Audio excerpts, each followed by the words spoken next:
Amigos de Archivo Abierto, bienvenidos a este especial que teníamos pendiente con ustedes a 40 años del gran terremoto de 1985. Un testimonio que pudimos rescatar. No, desgraciadamente no pudimos tenerlo en video porque tuvimos una falla técnica y se perdió nuestro archivo en video, pero nuestro testimonio accedió a hacer un enlace telefónico en donde nos narra lo ocurrido desde el epicentro de ella y de su familia, que es en la unidad habitacional de Tlatelolco. Es el testimonio de la escritora Neira García Magnuz. Acompáñenos a escucharlo. Gracias.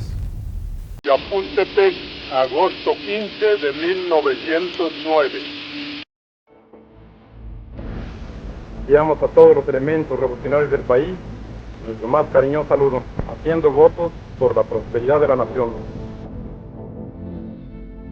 Le digo a mi hijo, mira, nomás parece que bombardearon el centro, mira. Yo veo México con hambre y con sed de justicia.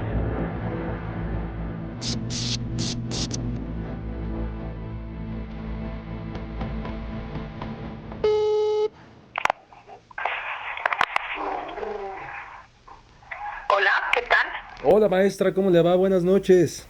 Buenas noches, Daniel, gusto saludarte. Igualmente, gracias por atender la llamada. No, al contrario, ya sabes, gracias por llamar. Muchas gracias por la amabilidad y por la cortesía.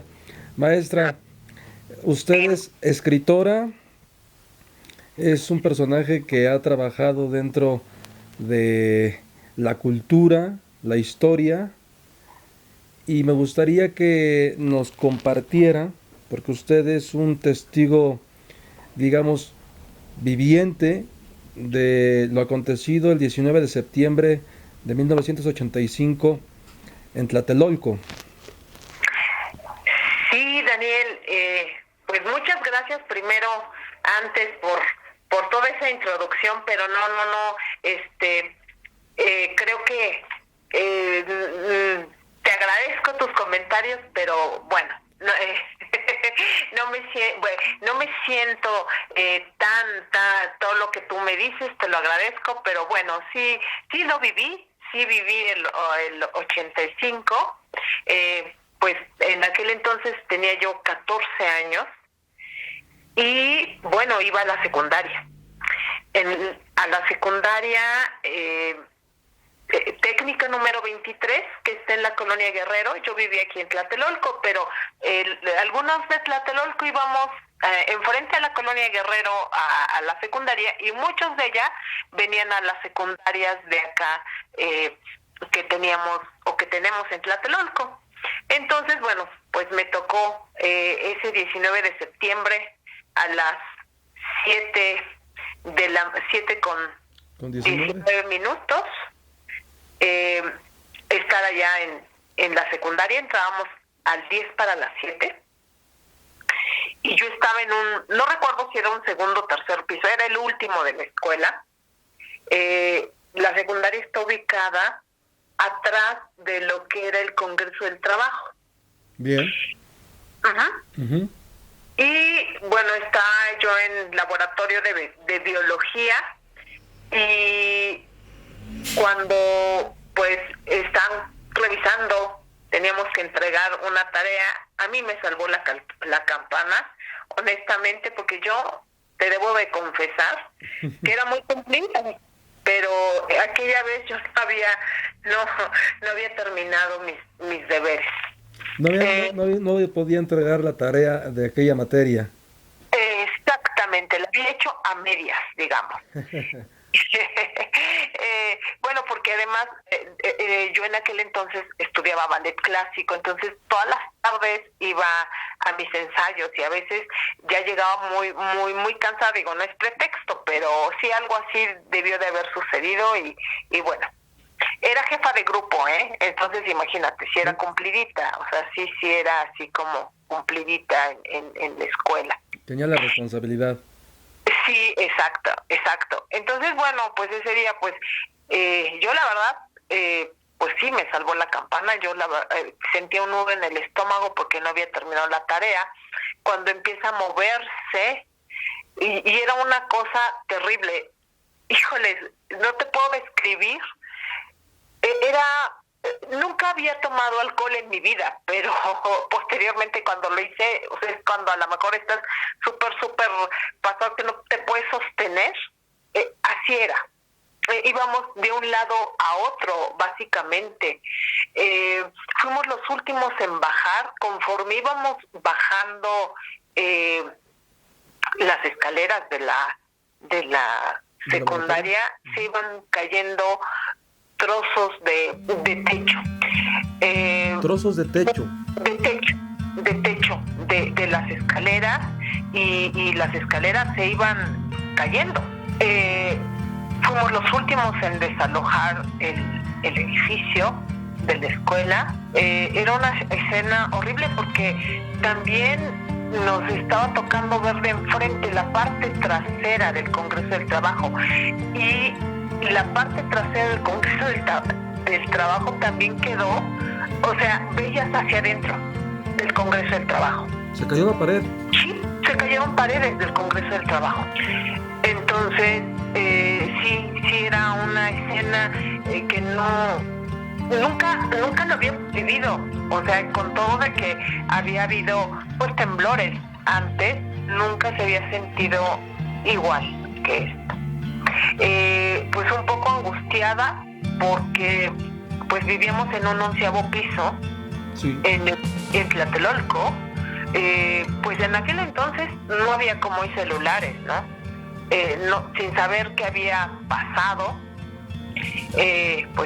con mi familia, y un poco esa angustia de un poco ver a mis compañeras y compañeros abrazarse, llorar.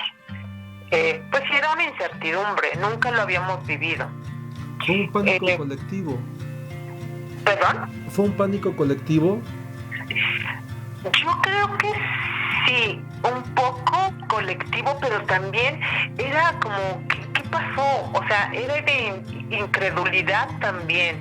Sí, algunas de mis compañeras sí lloraban, pero sobre todo era como sorpresa. O sea, ¿qué está sucediendo? ¿Qué pasó, no? No lo sabíamos. Y bueno, pues no podíamos salir de la secundaria, pues éramos menores, hasta que algún familiar llegara por nosotros. Llegó un primo por mí a la secundaria. Sí. Yo creo que tenía él en aquel entonces como 18, 19 años aproximadamente, y llegó por mí, dijo, vámonos, y pues sí, pues como era mayor, pues ya me fui con él, fuimos caminando. Conforme íbamos caminando hacia Tlatelolco, pues sí, vimos pues muchas paredes, digamos que se habían pues cuarteado, pedazos de yeso, sobre todo pedazos de yeso tirados, y sí era así como, ¿qué pasó, no? Pues mi primo me dijo, no te preocupes, todos están bien,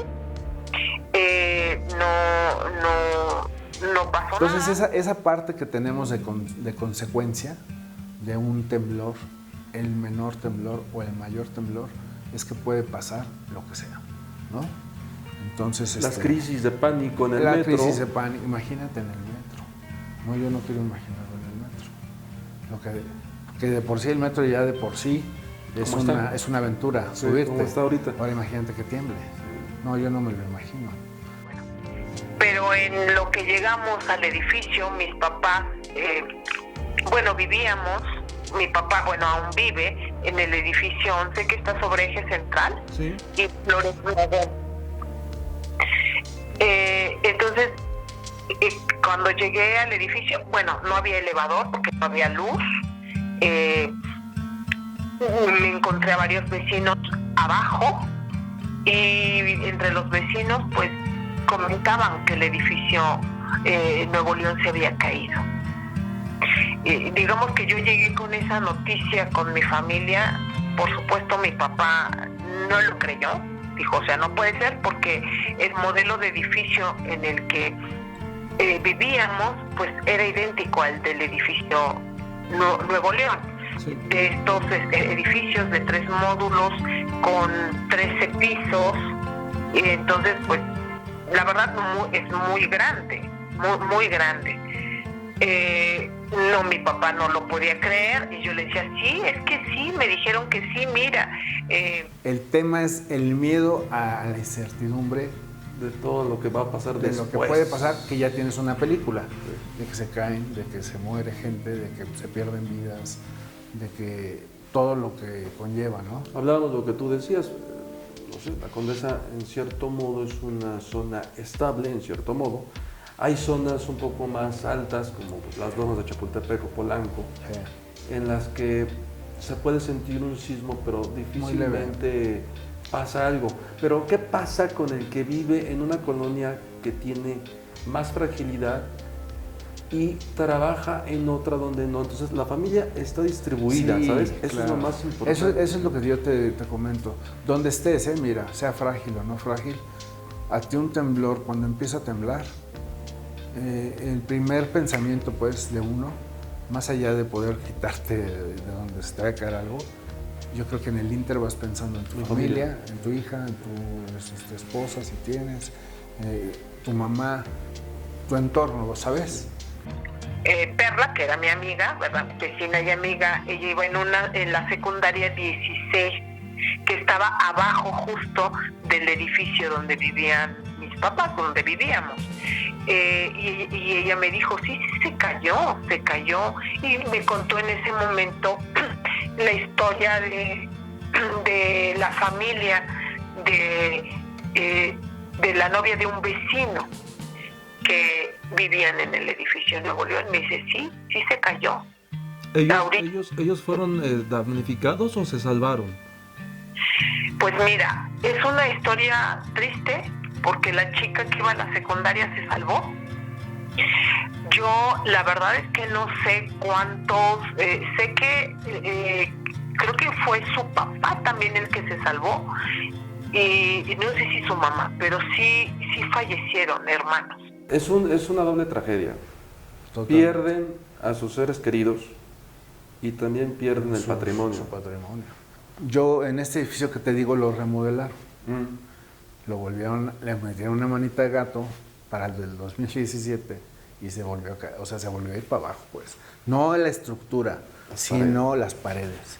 Y claro que muchos perdieron, o sea, lo acordonaron, lo sacaron protección civil y lo dictaminaron como inhabitable. Entonces tú oías llorar a la gente, yo estaba enfrente porque un pariente vive enfrente, y oías llorando a la gente de que ya había perdido todo. O sea, su patrimonio. ¿Quién se los iba a devolver, pues? Porque estaban deshechos por dentro. Sí.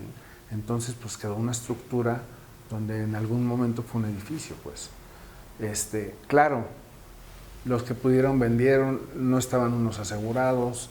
Empezaron a ver cómo le hacían. El chiste es que vendieron como el cascarón completo. Y les han de haber dado una parte a quien se te ocurra y reconstruyeron el edificio. Hoy en día está ese edificio.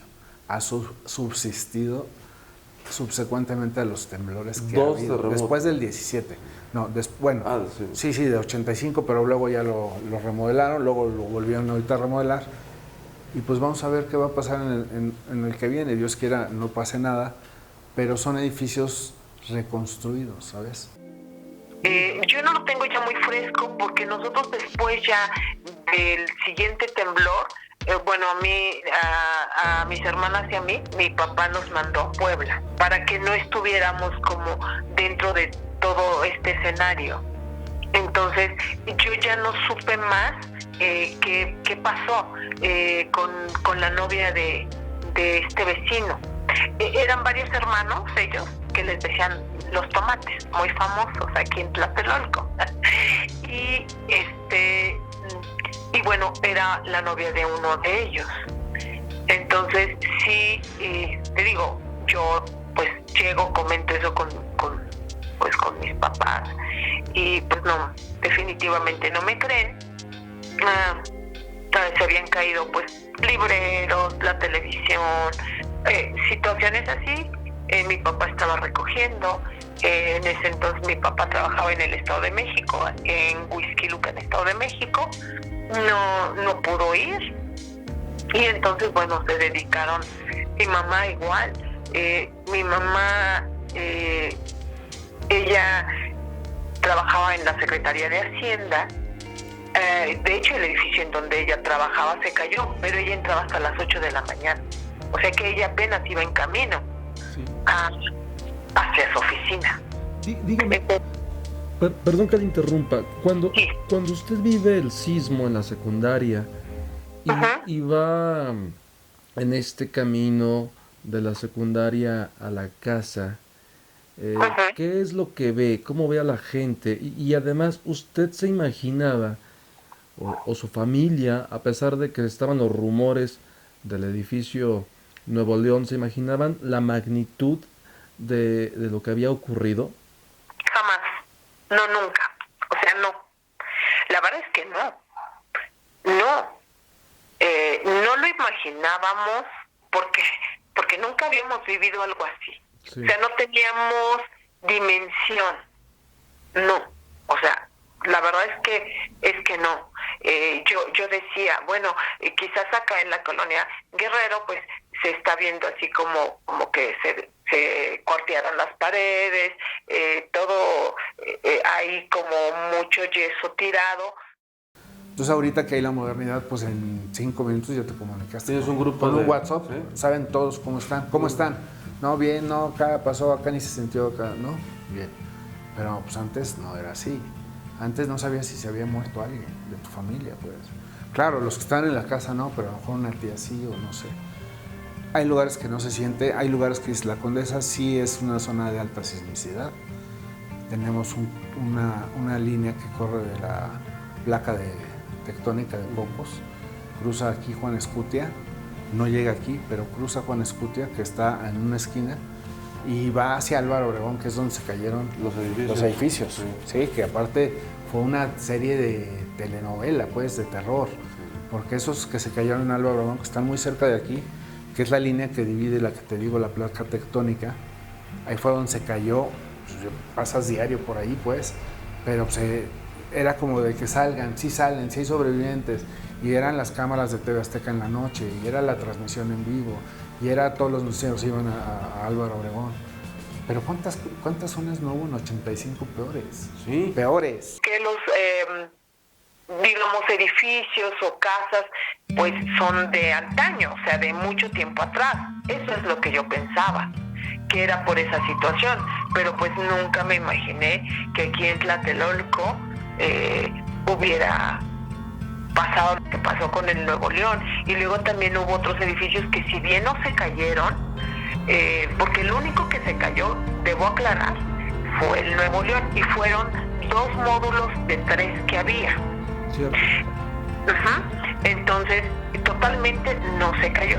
Hubo otros edificios con muchos daños, como el edificio Aguascalientes, que parecía un acordeón, y que los pisos de arriba fueron los que como colapsaron, pero en sí no cayó el edificio.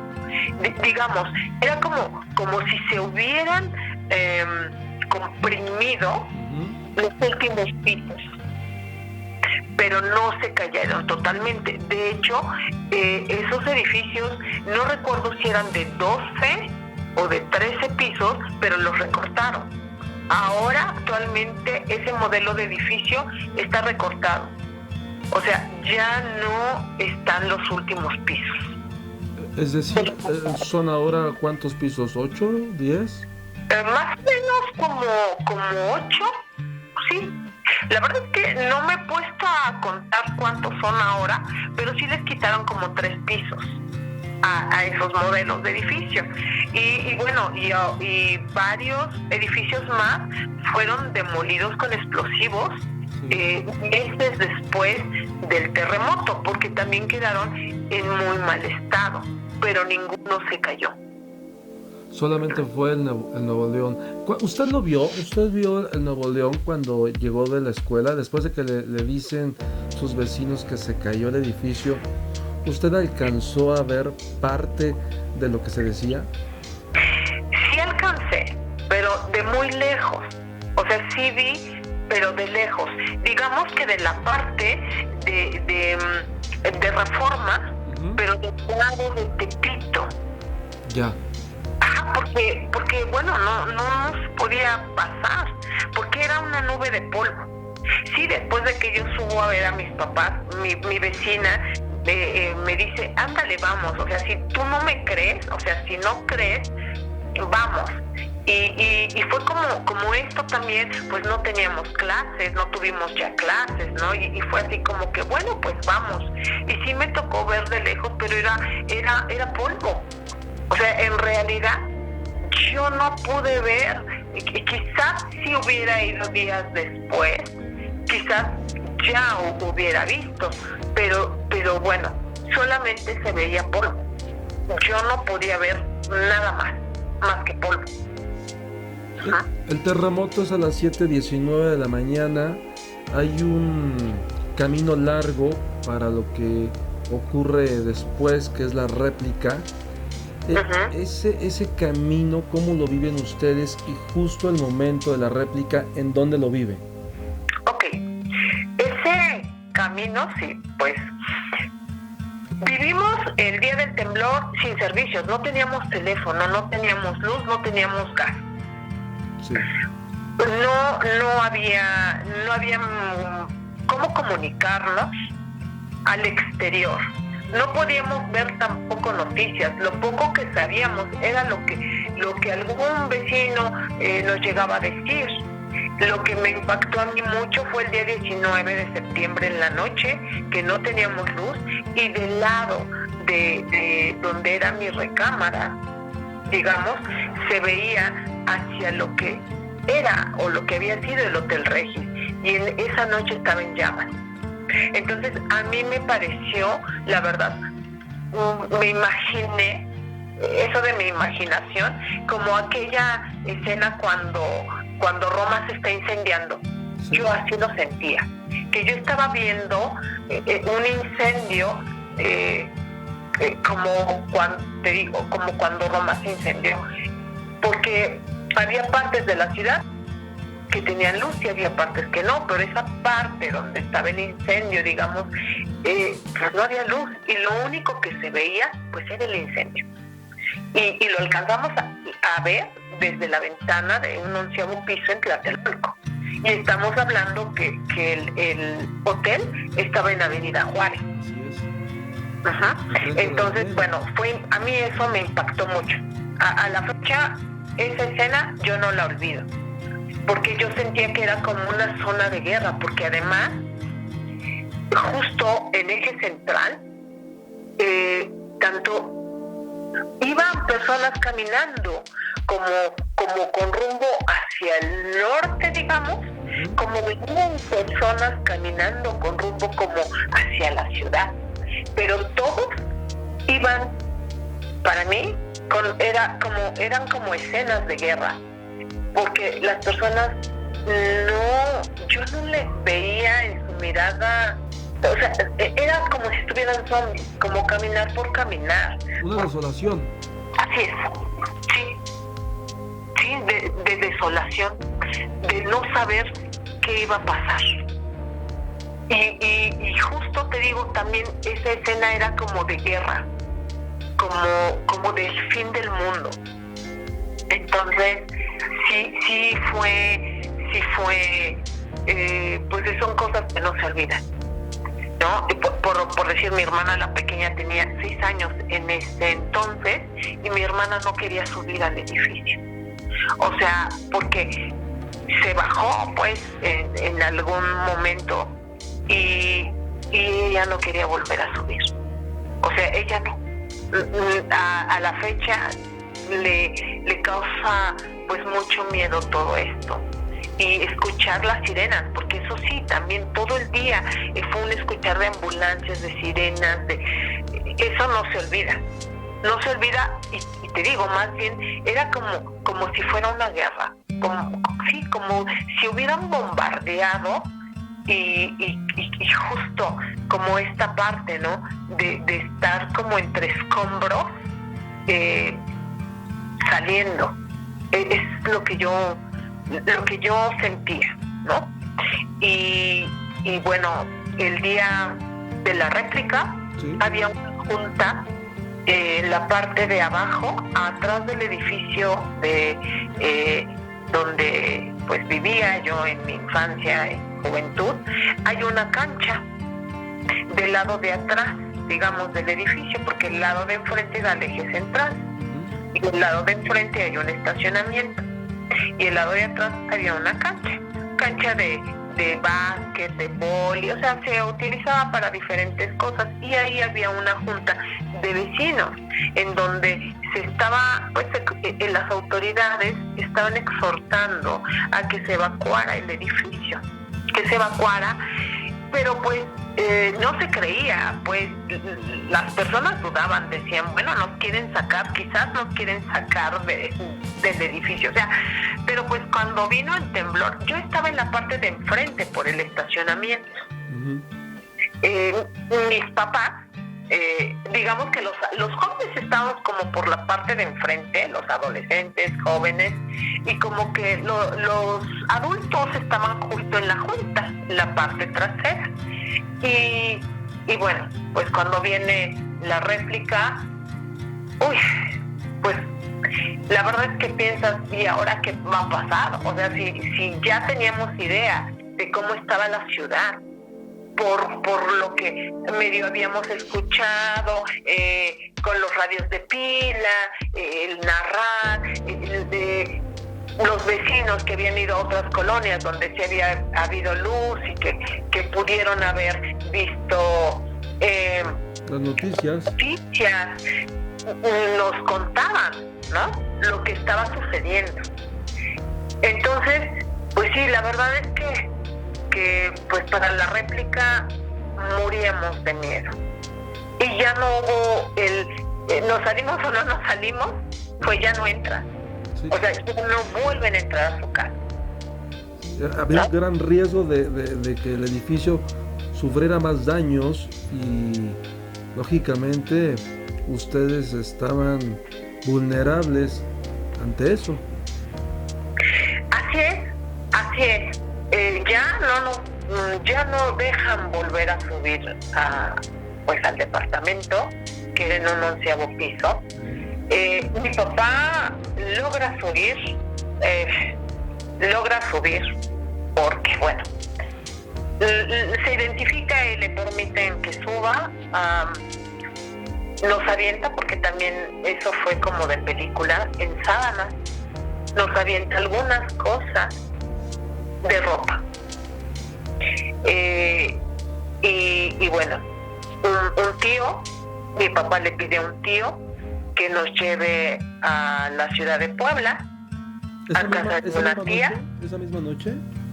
Esa misma noche. No, porque ya no teníamos en dónde dormir. Sí. O sea, ya no teníamos un lugar a dónde ir. Entonces éramos 3 hijas mujeres y mi papá pide que nos lleven a Puebla con mi abuela. Mi abuela estaba de visita acá en la ciudad y con una tía mía también que era vecina nuestra, ya también adulta mayor. Mi papá dice, pues es mejor que salgan de aquí, porque pues nosotros hoy mismo no sabemos en dónde vamos a dormir. Y mi papá, como en esto de protegernos, pues pide que un tío nos lleve a la ciudad de Puebla. Ahí vivía una tía, entonces una tía abuela, y pues sí, evidentemente pues este tío nos lleva en su camioneta a la ciudad de Puebla, pero la salida, todo esto que es Zaragoza y como toda esta parte, pues no éramos los únicos que íbamos de salida, y justo era otra vez, era como un éxodo, era como esta parte de decir qué va a pasar mañana. O sea, no sabíamos, no sabíamos si íbamos a volver a ver a nuestros papás, porque mis papás se quedaron aquí en la ciudad, porque ellos trabajaban y pues a nosotros se habían suspendido las clases. Entonces sí esta imagen, recuerdo que en alguna parte alta, como yendo hacia Puebla, ves toda la ciudad hacia abajo. Así es. Y era esa sensación de ver justo pues esta ciudad como que estás escapando de una guerra. Eso fue, así yo viví esas horas después de la réplica. Todo se puede vivir hasta en cámara lenta en ese momento, ¿cierto? Así es. Para mí pasaron horas. Realmente llegamos en la madrugada a Puebla. O sea, ya era muy noche, pues era de madrugada cuando nosotros llegamos. Y bueno, mis papás se quedan acá en Tlatelolco. Hubo vecinos que amablemente y solidariamente los arroparon, les dieron lugar en donde vivir. Fue más fácil para ellos pasar noches en departamentos donde les ofrecían pasar la noche, que les permitían bañarse, a tener que haber estado con nosotras, pues, ¿no? Y bueno, pues yo vivo ya después de lejos todo lo que está sucediendo en la ciudad.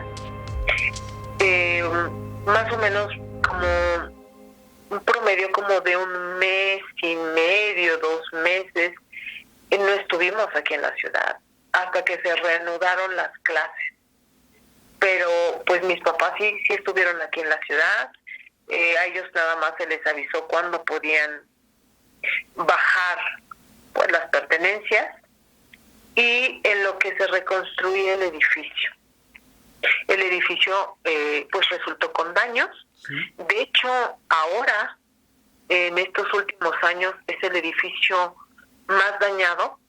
Va a haber un programa de reconstrucción en estos próximos meses en Tlatelolco y ese edificio es el edificio más dañado actualmente. ¿A consecuencia del terremoto? Pues a consecuencia no del temblor del 85, porque el del 85 después fue reforzado. Nosotros estuvimos 4 años fuera de ahí en lo que se reconstruía. Ha sido por los diferentes movimientos telúricos y porque aparte Tlatelolco, pues recordemos que estamos en un lago, sí, encima de un lago, entonces pues los movimientos que ha habido en los últimos años han ido ladeando y hundiendo el edificio. Entonces este es el edificio más dañado actualmente en Tlatelolco. El edificio 11. Edificio 11, así es. Maestra, dígame una cosa. ¿Usted cree que se hubiera podido evitar el incidente del edificio Nuevo León? Yo creo y estoy convencida que sí. Estoy convencida porque, como te explicaba, el edificio Nuevo León es un edificio un edificio de 13 pisos con 3 módulos. Cada módulo es como si fuera un edificio. Uh-huh. Digamos, de esas 3 partes, 2 partes tenían alrededor excavaciones profundas que las tuvieron por mucho tiempo. Yo no te sé decir porque realmente, pues, te digo, yo era entre niña adolescente, pero sí me acuerdo que cuando iba, mi mamá siempre nos tuvo en actividades, entonces íbamos a los clubs y en aquellos entonces yo iba al club Antonio Caso. Correcto. Ajá, muy cerca del edificio Nuevo León. Entonces, cuando yo iba a mis clases al club, de regreso a veces o de ida pasaba por el Nuevo León. Pudiera no haber pasado, pero a mí a mi hermana, la mayoría a mí nos causaba mucha curiosidad ver cómo estaba la excavación profunda, y de hecho había unos tablones de madera para cruzar a las entradas del edificio, de esas entradas que estaban excavadas profundamente. Y yo me acuerdo que en mi imaginación, porque siempre he tenido mucha imaginación, como verás, yo sentía que eran como los fosos de los castillos. Ya ves que en la antigüedad, en la Edad Media, pues los castillos tenían sus fosos como protección, ¿no? Pero aquí pues eran fosos porque estaban reforzando la cimentación. ¿Cuánto tiempo estuvo eso? Te digo que no recuerdo cuánto tiempo. Yo recuerdo que fue mucho tiempo. Yo quiero creer, ¿sí?, que más, o sea, no lo tengo claro porque te digo, se me pierde entre la infancia y la adolescencia, pero yo sí te puedo asegurar que seguramente fue más de un año, sí fue. Más de un año estuvo desprotegida la cimentación del edificio. Claro, sí, o sea, fue mucho tiempo, o sea, mucho tiempo, o sea, a lo mejor quien vivió ahí nos pudiera decir con exactitud cuánto tiempo, pero yo recuerdo que fue mucho tiempo, Entonces, mucho tiempo, porque no fue así como de un mes, de 2 meses, no, o sea, fue más, ¿no? Te digo, no tengo bien claro, porque pues yo no vivía en el Nuevo León, sí pasaba por ahí porque te digo que iba al club, pero yo no recuerdo exactamente cuánto tiempo estuvo así. O sea, no te puedo decir con exactitud, fue un año, fueron 2, pero fue mucho. A mí en mi temporalidad de adolescente, se me hizo que fue mucho tiempo. Y justo el módulo que no cae, uh-huh, es porque ese módulo sí tenía tierra alrededor. No estaba excavado. No estaba excavado. Entonces, yo no soy ingeniera, pues no soy arquitecta, pero yo sí te puedo decir que mi lógica me dice que si alrededor de algo hay un hoyo, ¿cómo que sostiene la cimentación? Nada. Entonces, o sea, no hay nada. Viene el movimiento telúrico uh-huh, y el edificio seguramente se movió hacia un lado, hacia el otro, y eso hizo que se venciera. Así es. La gente de Tlatelolco, cuando vio que estaban haciendo eso, no sé, como una comunidad, porque además es una unidad habitacional en donde seguramente ahora se ve que hay comunicación, pero en aquel momento tuvo que haber más. Cuando ocurre esto en el edificio de el excavado que se hace alrededor, ¿se le avisa a la gente que tiene que salir, que hay un daño en el edificio? Bueno, sí se les comunica que había un daño. Sí. Sí, eso sí se comunica, pero mira, yo no tengo, te digo claro, porque yo no viví ahí, pero yo creo que sí se les... por ahí hay el testimonio de un ingeniero, uh-huh, que él sí dice que él le dice a su familia que salgan, porque eso es muy peligroso. Y resulta pues que al parecer la esposa le dice no, porque es que no hubo alguien que obligara a que salieran. O sea, sí se les informa que está dañado, pero yo creo que nunca pensaron que la naturaleza fuera a reaccionar y a estar, sí. Y es increíble porque a raíz de lo que usted está comentando, fue mucho tiempo el que estuvo vulnerable esas 2 torres, así lo quiero ver, como estas 2 torres, o módulos, como usted lo menciona. Y cuando viene el terremoto, se vence. Creo que tuvo que haber una desinformación, una desconexión entre autoridades y vecinos. Sí, pues yo te lo había platicado anteriormente. ¿Sí? Como te digo, yo creo que antes del terremoto del 85, pues no había una cultura de protección civil. Así es. Y también creo, ¿verdad?, que no había sucedido, o sea, tengo entendido que cuando fue lo del ángel y todo, pues no hubo tantos daños como en el 85. ¿Y cuántos años pasaron para que sucediera una tragedia? Entonces yo creo que no se estaba preparado y no se tenía una cultura. No es excusa, porque como Estado, como gobierno, yo tengo que velar por los ciudadanos, y para eso se supone, ¿verdad?, que ellos debieron de haber tenido peritos, ingenieros, arquitectos, 1000 personas que les pudieron haber dicho, no, oye, es que no puede haber. Mira, para darte un contexto, Sí. cada módulo tiene 13 pisos, y 13 pisos y 2, o sea, se les llama, en cada módulo hay 2 entradas. Por entrada son 13 pisos, por piso hay 4 departamentos, solamente en 3 pisos hay 3. Ujú. Haz la suma, ¿cuántos departamentos y cuántas personas te gusta que hayan vivido? Digamos, no vayamos a decir 5, 3. ¿Cuántos te gusta que habitaban Sí. esos 2 módulos? O sea, eran muchísimas personas.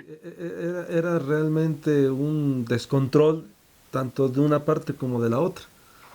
Así es, Sí. así es.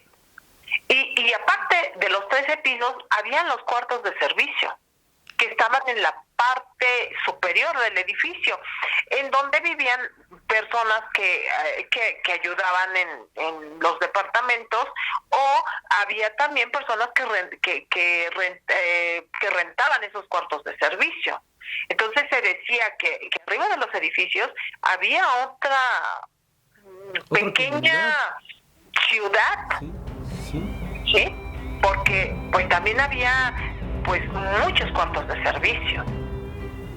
Entonces, pues imagínate, también no debemos de olvidar, pues eso, no solo eran las personas que vivían en los departamentos, sino las personas que vivían en la azotea de los edificios. Fue seguramente las cifras que oficialmente nos muestran no coinciden o no coincidirían con la realidad. Así es. Usted está tocando un detalle que muy poca gente toma en cuenta. Las personas que vivían en los techos de los edificios, en los cuartos de servicios, pues ahí era otra comunidad Así es. amplia, porque además los edificios son grandísimos. Así es. Así es. Mira, estamos hablando, el departamento de donde vive mi papá, Sí. tiene 105 metros cuadrados. Entonces, para que te dé una idea, y en ese piso, obviamente, de ese piso, digamos, es el departamento más grande, el modelo de departamento más grande, porque hay departamentos de una recámara, 2 de 2 y 1 de 3, que es el caso del departamento que habita mi papá, y son 105 metros cuadrados. Los otros, o sea, son más chicos, pero no son tan chicos. Estamos hablando que el de una recámara, yo creo que tiene más o menos como unos 55, 60 metros cuadrados. Sí, son amplios, donde bien cabe una familia. Así es. Así es. Sí. ¿Cambió Tlatelolco a partir del 85? Sí, mucho. Muchas personas se fueron, salieron huyendo de Tlatelolco. Sí, huyendo. Un dato, por decir, yo tenía una tía hermana de mi mamá, vivía en el edificio Allende, que es igual, del mismo modelo que el Nuevo León. Pero ella vivía en un 13º piso y no tenía mucho, que había comprado en el mismo edificio, pero pisos más abajo, porque justo no quería vivir tan alto. Tenía, creo que ni 20 días de haberse cambiado al departamento más abajo. Y digamos, te puedo decir que si ella había comprado el departamento, el más abajo, a un precio, como la verdad es que sus paredes de ella, donde ella vivía, podías ver al departamento de al lado, porque se cayeron, Sí. pues ellos salen huyendo de aquí, y de lo que les había costado, lo vendieron en un cuarto del precio. Se devaluó completamente la propiedad. Completamente. ¿Y qué pasó? Pues, como te comento, muchas personas se fueron, entre ellas mi tía y su familia se fueron, ya no quisieron vivir aquí en Tlatelolco por toda esta situación. Y cambió mucho. Cuando yo era niña me tocó pues la época bonita de Tlatelolco, la época en donde había fuentes encendidas, en donde uno salía sin miedo a caminar, a jugar. Un ambiente totalmente diferente.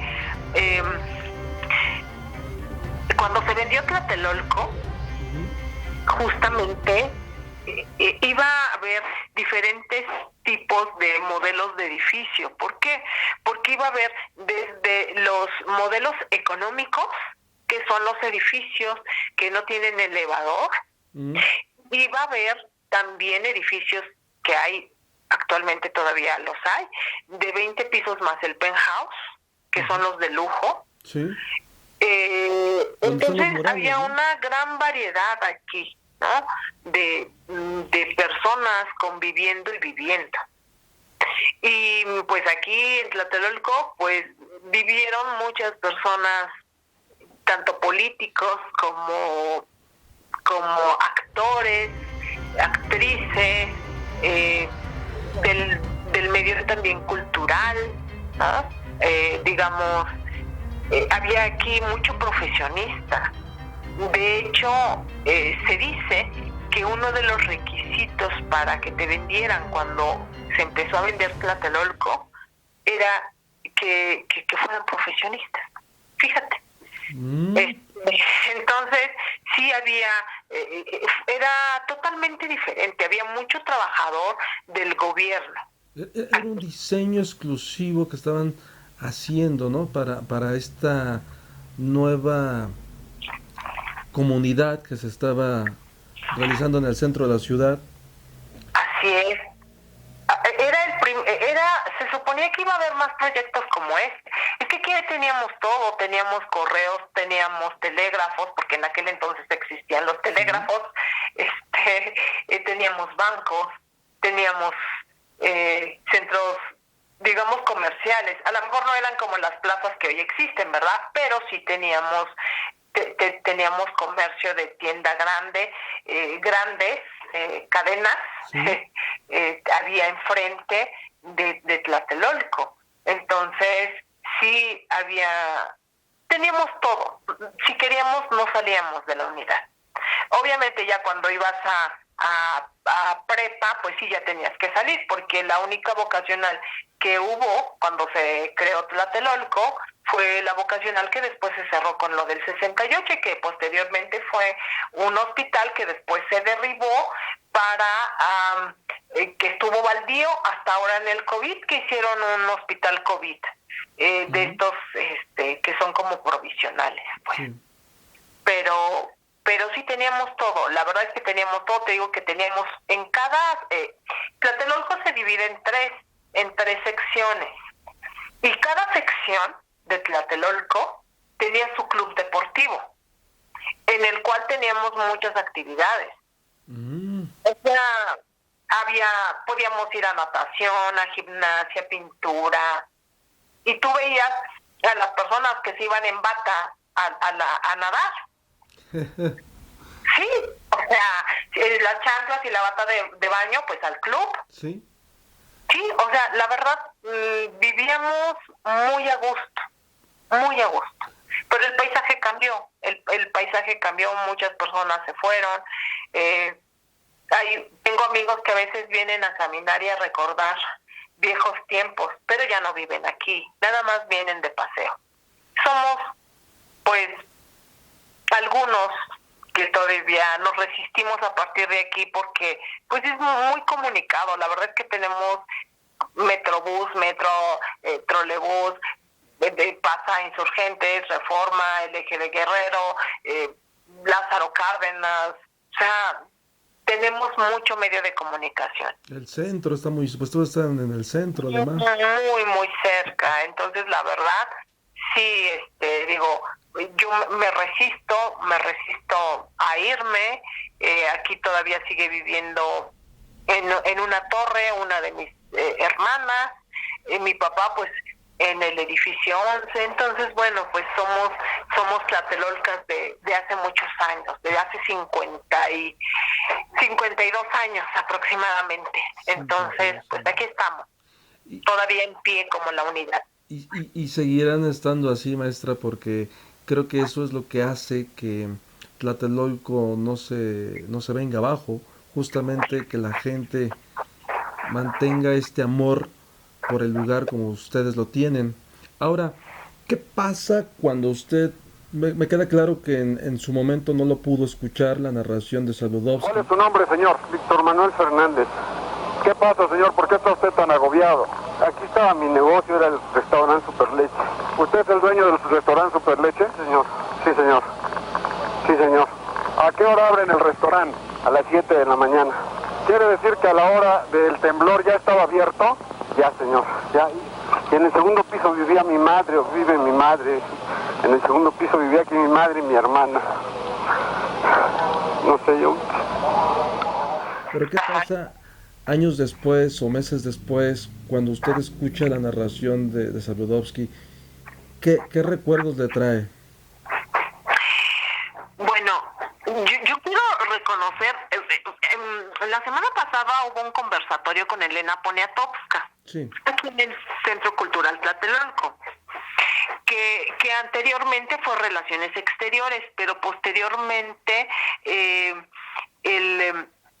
Relaciones cambió su sede y este edificio ahora es de la UNAM. Y ahí hubo un conversatorio con pues Elena. la gran, ¿verdad?, Elena Poniatowska, donde narraba muchas cosas y justo ella reconocía, como yo creo que todos reconocemos, que justo Saludowski fue quien a través de su voz, o sea, es un documento para mí, es un testimonio invaluable. O sea, esa narrativa de ir por medio de él, que fuéramos viendo todo lo que sucedía, que estaba sucediendo en la ciudad, Uh-huh. yo creo que queda para la historia, ¿eh? Sí. O sea, es un punto, yo creo que fueron los ojos y la voz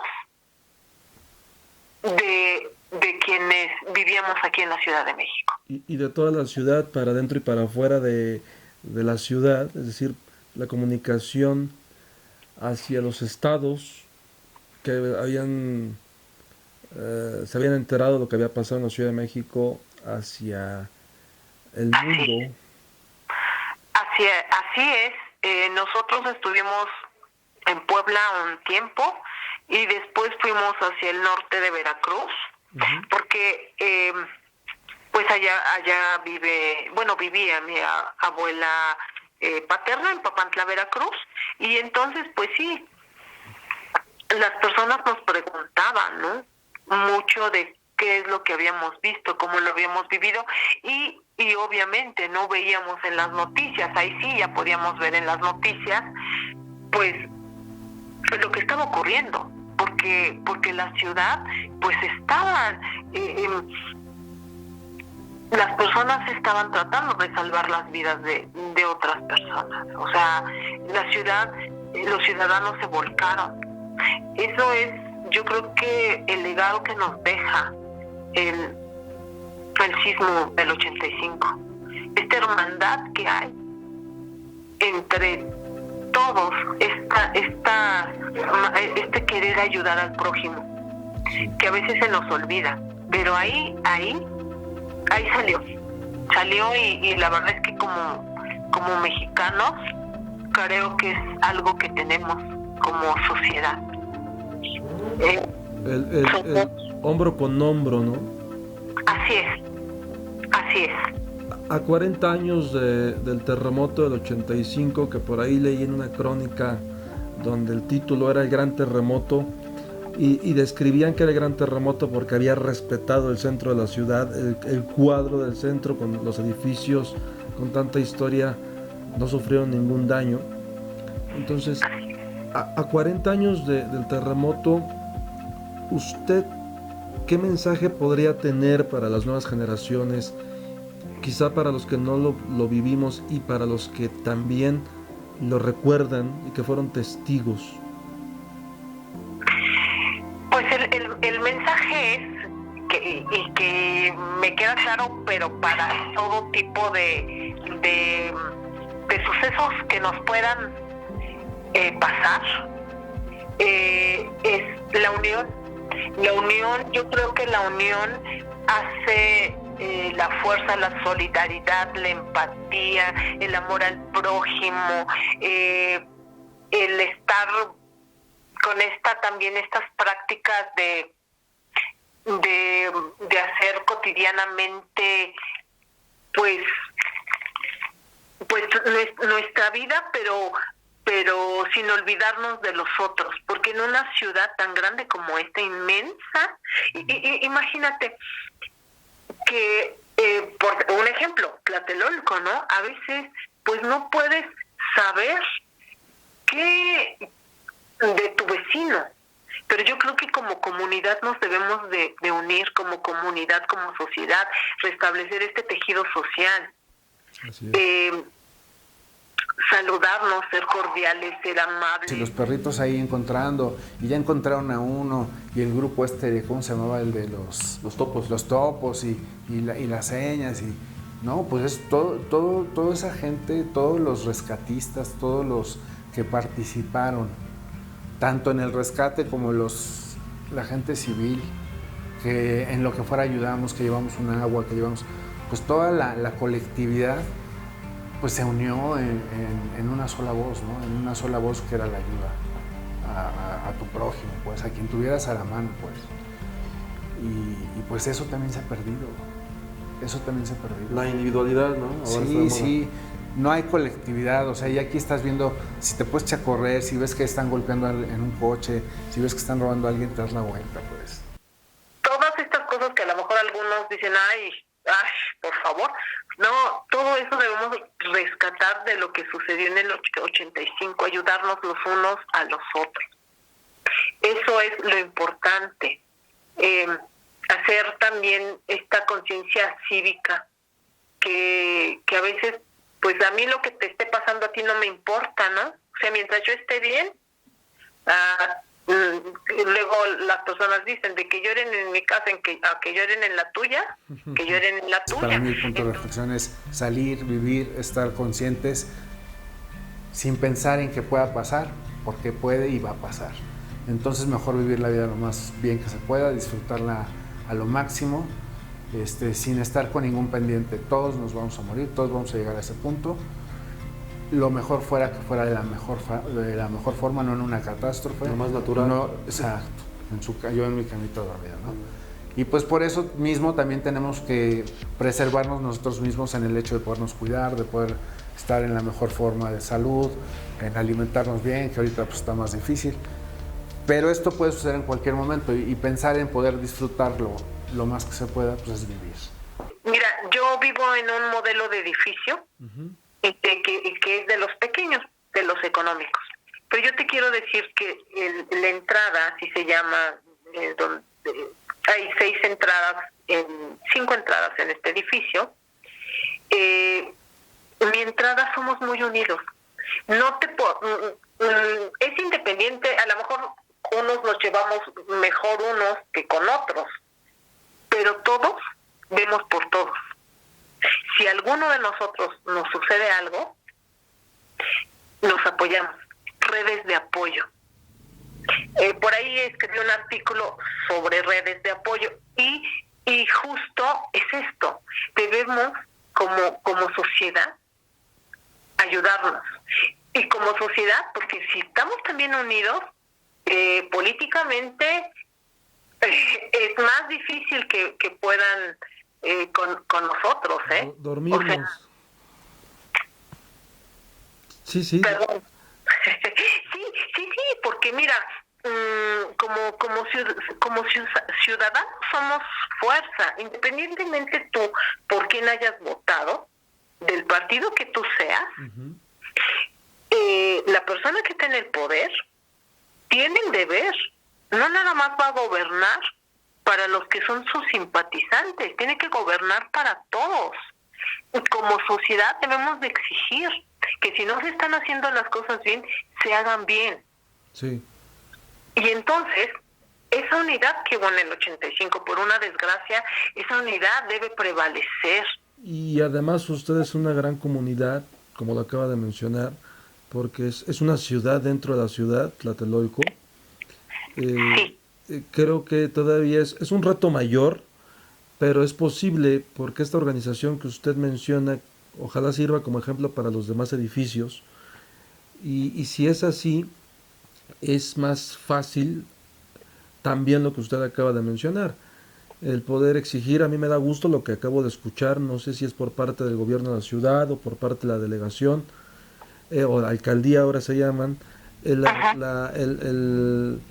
pues el restablecimiento del edificio 11, porque además de ser un lugar emblemático, tienen que cuidar la integridad de quienes lo habitan. Así es. Mira, esto es por parte del gobierno central, digamos, no es por parte de la alcaldía. Se llama, de hecho, Ruta Tlatelolco, mi amor, así se llama. Es un programa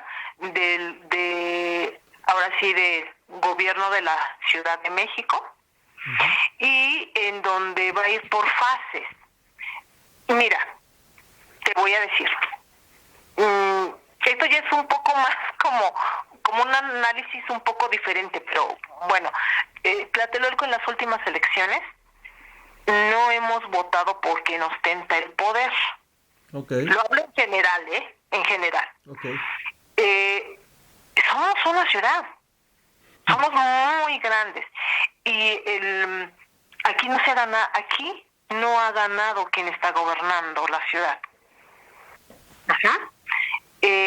Entonces, yo creo que que bueno, y lo aplaudo, porque que pues se pongan las pilas, porque si perdieron los votos de los tlatelolcas, sí, fue porque no estaban trabajando bien. No estaban a la altura de lo que representa la delegación y la ciudad. Exactamente. Entonces, ¿a qué voy? Aplaudo, de veras, que estén viendo y poniendo los ojos en Tlatelolco. ¿Por qué? Y así deben de hacer con todos. O sea, que nos demuestren que saben trabajar. Y entonces, es esto, justo. Yo creo que es una tarea que tienen, reconquistarnos. Si se puede llamar así. Pues sí, es trabajo de ambas partes, de la sociedad civil y del gobierno. Ojalá que no se quede a medias, porque lo vimos recientemente. En el 2018 tenían que comenzar las actividades de reconstruir la unidad o el fraccionamiento de ahí de Tasqueña, que también resultó muy afectado en el 17. Así es. Y está abandonado. ¿Ya cuántos años pasaron del terremoto del 17? No hace mucho. Estuve por ahí, por el sur de la ciudad, y tengo amistades que viven en ese fraccionamiento. Se quedó pausado. Y de hecho, no sé si recuerda el Soriana que estaba ahí en Tasqueña. Ese Soriana también se quedó abandonado. No se reconstruyó, no se derrumbó ni nada. Son estructuras que ahí se quedaron, y son proyectos que también se quedaron abandonados. Ustedes vivieron 4 o 5 años fuera del departamento de Tlatelolco. Yo me pregunto, ¿dónde está la gente que vivía en el fraccionamiento de Tasqueña en este momento viviendo? ¿Dónde está viviendo? Exacto, exacto. Y pues sí, ya han pasado muchos años. Nosotros estuvimos 4 años, pero también pues fue porque el ojo, ¿verdad? El ojo público, pues también nos ayudó en el sentido que habían reflectores hacia acá, o sea, hacia Tlatelolco. Sí. Eso, pues yo creo que también aceleró la reconstrucción, porque pues es una unidad muy grande. Así es. No era fácil como dejar pasar, porque hubo muchos edificios que se reconstruyeron, que se volvió a hacer como esta cimentación, ¿no? Entonces, pues yo creo que a nosotros nos ayudó también ser, Plácido Domingo, desafortunadamente pues perdió a su familia, pero una figura de ese magnitud y de ese tamaño internacionalmente, pues obviamente que pues sí es una presión. Claro. Y entonces yo creo que eso también tuvo que ver mucho con que pues Tlatelolco había muchas miradas hacia la unidad. Y como te digo, somos una unidad combativa. Se formó la coordinadora de residentes de Tlatelolco, que tuvo mucha fuerza, hubo mucho movimiento. Yo recuerdo ya cuando regresé, como estábamos pues desalojados, digamos, no estábamos viviendo ahí en el edificio 11, mi mamá cada 8 días había juntas de vecinos, de cómo iba y los avances, o sea, hubo un seguimiento puntual. Y te digo, los Tlatelolcas tenemos historia. Tenemos historia porque recorremos el último reducto de Tenochtitlan, 13 de agosto de 1521, después de estar sitiados. O sea, tenemos historia. Es 1521, 13 de agosto, después esta construcción de estos edificios emblemáticos, y dentro de poco se van a celebrar también algo que marcó la historia, el 2 de octubre. Así es. Y como usted dice, Tlatelolco sigue en pie y los tlatelolcas también. Así es, tenemos una riqueza cultural, digamos, porque bueno, aparte de estos hechos históricos, también vivimos personas con diferentes maneras de pensar, con diferentes religiones. O sea, somos una comunidad muy rica en muchos aspectos, ¿no? Tenemos cultura. Aquí ahora que tenemos el CCU Tlatelolco, que es de la UNAM, hay eventos formidables aquí a los que podemos asistir. O sea, hay cosas que se pueden rescatar, muchas cosas que se rescatan de Tlatelolco. Es cuestión de unirnos. Hay proyectos de vecinos, por decir, aquí cerca de donde tienes tu casa, hay un espacio que se llama Ágora, el cual ha sido recuperado ahora ya por los vecinos. Estuvimos adornando ahora para las festividades patrias. O sea, es bonito. O sea, queremos rescatar de verdad, queremos también quitar como esta parte de que muchas personas dicen, ¡ay, Tlatelolco, ay, qué horror! O sea, no, Tlatelolco es mucho más que el 68, que el 85, es mucho más que eso. Hay energías en Tlatelolco. Muchas energías. Tanta muerte. 1521, 1968, 1985. Mucho. Yo espero que pronto nos pueda ceder un tour por la unidad habitacional de Tlatelolco y escuchar los testimonios de los vecinos y el de usted sobre muchas historias que existen dentro de Tlatelolco, que es histórico. Le agradezco mucho, de verdad, maestra. ¿Nos puede regalar sus redes sociales para que la gente pueda buscarla, encontrar en dónde usted escribe, en qué redacciones, y la puedan seguir? Claro que sí, mira, pueden encontrar mis artículos, escribo para una revista digital que se llama Adraja News, y así la buscan por Facebook. Cada mes sale un número, y bueno, pues ahí yo tengo una sección, digamos, y también pues mi Instagram y mi Facebook es tal cual mi nombre, y bueno, pues a través de ahí pues me pueden escribir por Messenger. Muchísimas gracias, Manny, te agradezco mucho y seguimos en comunicación. Seguimos en comunicación, maestra. Le mando un abrazo y un beso con mucho respeto. Muchísimas gracias, buenas noches, y espero pronto podernos saludar en persona. Claro que sí, vas a ver que así será. Buenas noches. Buenas noches y muchas gracias. Igualmente, que descanse.